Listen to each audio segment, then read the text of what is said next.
Umunyeshuri wa mbere wahize abandi ndetse uwa mbere n'uwa kabiri baranganya, ntabwo ari hano ariko amazina ye ndayasoma, bari bambwiye ko atahageze. Yitwa Uwamariya Leontine, yiga i Nyamasheke kuri ISF Nyamasheke, yagize amanota 98 n'ibice 7. Ntabwo yahageze keretse abari hano bambwiye ko yaje kuhagera nyuma. Reka tubisabire imbabazi. Ntabwo ari byo twari tugendereye. Icyo twari tugendereye nuko abana bashimwa, bagashimwa n'Abanyarwanda, bagahabwa amanota, abantu bose bakabimenya nk'uko dusanzwe tubigenza. Kuri Institut Sainte Famille Nyamasheke.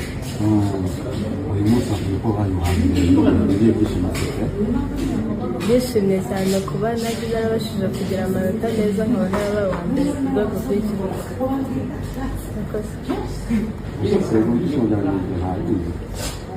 Nishimye cyane ntabwo nabona uko nabivuga. Leontine, wari utekereza ko ushobora kuba uwa mbere mu gihugu? Narabitekerezaga ariko ntabwo nari ndi sure 100%.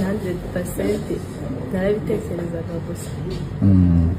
Ubwo rero amarangamutima yawe ni ayahe nyuma yo guhura n'abayobozi bakaguha n'ibihembo byawe nk'umunyeshuri wahize abandi mu bizamini bisoza icyiciro rusange cy'amashuri yisumbuye? Ndumva nishimye cyane kandi byambaye na motivation ko n'ibirenzeho nabikora, ku buryo nakomeza gukora cyane nkazagera no ku birenze ibingibi.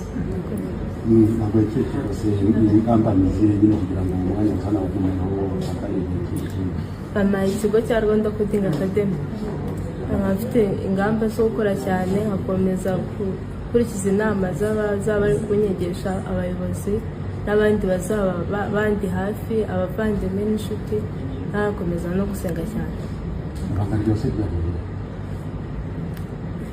No gusenga Imana ikagufasha no gukora, ugasenga ukanakora. Gukora cyane, ugakora buri kintu cyose, buri kintu cyose ukagikora mu gihe cyacyo. Leonti, wumva ushaka kuba iki? Nshaka kuzaba mu program wa computer. Nuko ishuri baguhaye bijyanye. Umunyamabanga wa leta muri Minisiteri y'Uburezi Rere Claudette yiseguye ku baturage kubw'amakosa yagaragaye yatumye umunyeshuri witwa Uwamariya Leontine adashimirwa mu ruhame ku munsi wo gutangaza amanota y'ibizamini bya leta bisoza umwaka w'amashuri wa 2025-2026. Ni mu muhango wabaye ku wa 4 tariki 20 Kanama 2026 ubera mu mujyi wa Kigali ahazwi nka Kankigali. Umunyamabanga wa leta muri Minisiteri y'Uburezi yagaragaje ko ikibazo cy'umunyeshuri Uwamariya Leontine wigaga mu ishuri rya ISF Nyamasheke cyatumye adashimirwa hamwe n'abandi bitwaye neza, cyasigiye Minisiteri y'Uburezi amasomo akomeye. Reka ibindi tubyumve muri video. Umunyamabanga wa leta muri Minisiteri y'Uburezi Rere Claudette asobanura imiterere y'ikibazo cy'umunyeshuri Uwamariya Leontine wahize abandi mu cyiciro rusange cy'amashuri yisumbuye ariko naboneka mu muhango wo guhemba abanyeshuri bitwaye neza. Urakoze kuri iki kibazo no kuduha umwanya kugira ngo tunakivugeho, kuko turabona turatekereza ko mu bibazo byinshi dufite nk'ibyo wavugaga byo gushaka aho abanyeshuri baba n'ibindi, iki rwose reka tugishyireho umucyo kugira ngo abo byababaje, abumva ko habayeho akarengane babyumve. Nibyo Leontine Uwamariya, umwana rwose w'umuhanga, ntabwo yabashije kuza ku munsi twatanzeho amanota ku itariki ya 20. Navuga ko habaye ikosa, ibyo bakunda kwita administrative. Uko byagenze rwose ni ibintu wenda byashoboraga gukemuka, nibyo naho tugomba no gufata responsibility twese, inzego zose. Gusa murabizi ko abanyeshuri iyo biyandikisha gukora ikizami, amashuri yabo ni abandika, ukandika izina ry'umwana, ukandika imyirondoro ye n'ibindi byose bimuranga. Mu kwandika nimero z'ababyeyi aba bandika ku ishuri, ibi kandi n'ishuri ryabivuga ntabwo ari ibintu bidasanzwe kandi nta nubwo ari we wa mbere bakoramo ikosa muri nimero. Hanyuma mu kubahamagara ubwo ni ku itariki ya 19 bose barabahamagara, byumvikane Leontine niwe wari ku mwanya wa mbere. Barahamagarwa ababyeyi babanza guhamagara nimero imwe ntiyari iriho nkuko twabivuze, bahamagara iya kabiri yitabwa n'undi muntu, wenda iyo niyo detail abantu batari bazi. Yitabwa n'undi muntu, umukozi wacu wa Nesa aravuga ati kanaka nkora kuri Nesa, twagira ngo se ni wowe mubyeyi wa runaka. Uwo muntu aravuga ati yego, twagira ngo tubabwire yuko umwana wanyu yatsinze neza, tukaba twagira ngo tumutumire azaze gufata ibihembo. Umwana rero umubyeyi ati yego, uwitabye ati yego tuzaza. Ubwo umukozi wa Nesa aravuga ati azaza, ahamagara n'abandi bose bakurikiraho. Ku munsi nyirizina rero ku itariki ya 20 barongera nanone barahamagara, habura igihe gito ngo umuhango nyirizina utangire. Nanone wa muntu arongera aritaba, nimero byose turabifite kuko twabikurikiranye natwe. Arongera aritaba aravuga ati simpari, ndumva bambwiye ko yavuze ko ari Karongi, ati ni kure ntabwo tubasha kuza. Wenda amagambo ndi gukoresha siyo, ariko ni ibingibi batubwiye. Hanyuma bamenyesha barimo gutegura ibirori bati umwana ari kure. So mu kuvuga rero amazina ari nacyo ntekereza ko cyakagombye kuba abantu bitaho, bamugezeho iyo haba harimo intention mbi no kudashaka ko havuga ibye no kutagira gute, n'izina ntawe ari kwirirwa rivuga, ariko izina rye bararivuga ndetse bakurikizaho bavuga ko ngira ngo yavuze ko ari mu nzira cyangwa se ari kure, sinibuka neza ijambo yakoresheje. Ariko arakomeza. Ibi ndashaka kubitindaho kubera yuko ntabwo ari ubwa mbere dushyira amanota hanze abana ntibaboneke. Hari ndumva nko mu 2023 cyangwa na 4 hari undi mwana nawe utarabonetse kubera impamvu ze. Hanyuma ibihembo bye tubijyana ikindi gihe, umwana w'Isave ndumva. Hanyuma mu bindi bihe byashize hari igihe usanga abana badahari. Ibi ni ibintu rwose bisanzwe, ntabwo ari ikintu kidasanzwe kibaho. Iyo rero umwana atabonetse nk'uko tubigenza n'ubundi, ibye turabibika, ibyo agenewe byose turabika. Icyo tudasiba gukora nuko tudashobora kureka kuvuga izina rye. Hanyuma rero nawe tumubuze, turavuga ko nawe ruko nkuko tuzabigenza. Ariko ahangaha ngo niho abantu bagomba kumva nuko uyu muntu witabye agakomeza yitaba, nta na rimwe, nta hantu hamwe yigeze avuga ko atari we mubyeyi. Nyuma rero ibirori birangiye turamushaka, tuse ko wari wavuze ko muri buze byagenze bite, nibwo yatubwiye ko atari umubyeyi. Wenda izindi detaye ntabwo umuntu yazitindaho.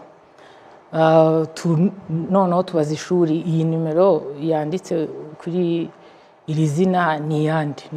Nabo batwemerera yuko atariyo, ko bakoze ikosa mu kwandika nimero. Now igikomeye hano ni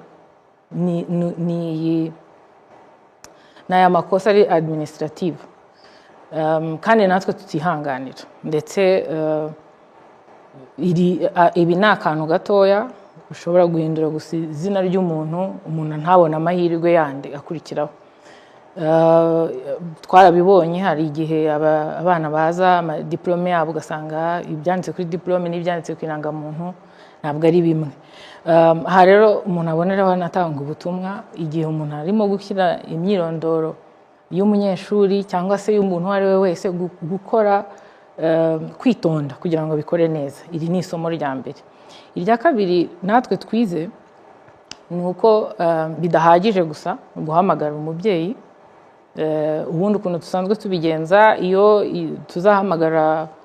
iyo tuzatangaza amanota buri gihe tubikora umunsi ubanza tukahamagara nyir'ubwite, ubwo duhamagara umubyeyi. Hari igihe ishuri mu gihe umwanya wo gushyiraho nimero y'umubyeyi bashyiraho nimero y'ishuri, ubwo uwo niwe duhamagara kugira ngo bamenyeshe umwana azaze. Ubwo dukoresha ko ni umubyeyi ni umwana tukabigarukiriza aho ngaho.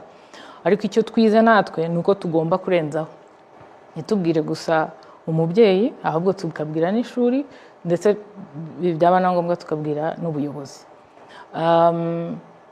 Ko hari abakomeje bibaza none se nuko ari uw'inyamasheke ni kure n'ibindi.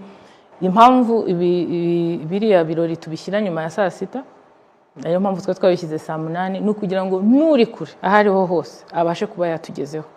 Uri kure kandi nawe iyo atabashije kuza kubera impamvu runaka turamufasha. So ntabwo kuri iyi nshuro aribwo twabyuka gusa tukavuga ngo tubivuyemo, duhisemo kudaha buri wese ibyo twamugeneye. Ndizera ko ibingibi biri butanga umucyo. Hari n'abandi bibaza bati se kubera iki tutabivuze. Ntekereza ko amanota ni ikintu gishimisha abana, baba barakoze rwose, baba barabikoreye. Igihe rero tubitangaje twakwifuje ko imbaraga zose zishyirwa mu gushimira aba bana. Aba bana ni abahanga, ni nacyo tuba twifuza. Ubu rero kubera iri kosa riri administrative, ibyari byiza byakagombye kuba bishimisha abana ndetse n'imiryango yabo n'abaturanyi n'amashuri birimo kubiha. Ari naho nifuza rwose gusaba abantu bose, mureke abana baba abana, bishimira umusaruro w'ibyo bagezeho. Murabizi neza rwose nta leta y'u Rwanda ntabwo ivangura. Umwana wese w'umuhanga ahabwa amahirwe yose nk'undi. Nta kintu na kimwe. Icyo dukwiriye gushyiraho kureba ni ukubishimira, tukareba yatsinze, aho gushyira imbaraga mu kureba ni uko ari uw'inyamasheke, ni uko ibi n'ibi.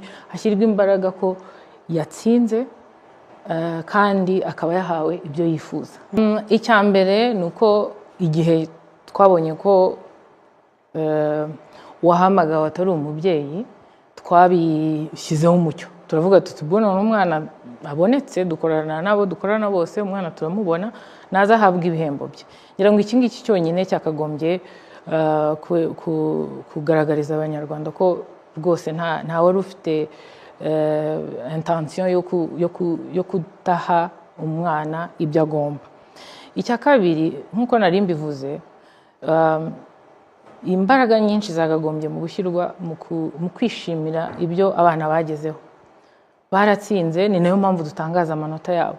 Ntabwo byakagombye guhinduka ikibazo nk'uko wari ubivuze. Twihangane, duhe agahenge abana, Leontine by'umwihariko, umuryango we, ishuri rye, ibisigaye ibyo muri wese atekereza nuko abitekereza, ntawababuza ariko twibuke ko mbere na mbere ari abana. Tugendere ko ari abana, tubyubahe, tubarinde ibibabangamira, ibibabuza amahoro, ibituma ibyo bifuza kugeraho batabigeraho. Hanyuma kuri minisiteri by'umwihariko, nk'uko nabivuze, icyo twize muri ibi, icya mbere ni uko rimwe na rimwe kugarukira gusa ku byo usanzwe ukora bidahagije. Ibi bintu tumaze imyaka myinshi minisiteri ibikora, igahamagara ababyeyi bakaza, gutekereza ko ubu noneho uyu nguyu witabye ashobora kuba atari we, ngira ngo ni ikindi. Ariko ubwo twabonye amasomo, ndetse n'abo bireba turakomeza tubikurikire. Icya kabiri ni uko bitagomba kugarukira gusa ku mwana, cyangwa se ku mubyeyi, ahubwo n'ishuri n'aho umwana abarizwa. Ubundi mu busanzwe ntabwo twirirwaga tubabwira kuko twumvaga ko bireba umwana gusa n'ababyeyi, ariko ubu byagaragaye ko bidahagije. Ibi rero ni isomo. Icyanyuma, dutangaza amanota twifuza ko abanyarwanda twese twishimira umusaruro uba wavuye mu burezi. Turifuza ko ari nacyo gishyirwaho imbaraga. Ko rero byaje guhinduka ibidashimishije, reka tubisabire imbabazi. Ntabwo ari byo twari tugendereye.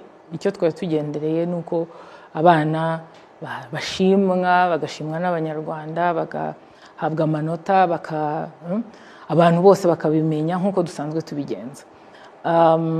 Hanyuma tubasabe aba ari icyo ngicyo dukomeza. N'ikindi gihe, uyu munsi naba, ariko n'ikindi gihe hazaba hari abandi. Aracyari Sharifu hano kuri Sharifu TV. Ntiwibagiwe kugenda udakanze subscribe. Ndabashimiye. Aya makuru ngiye kuyabakurikirana 5 kuri 5, ntihagire n'iricika.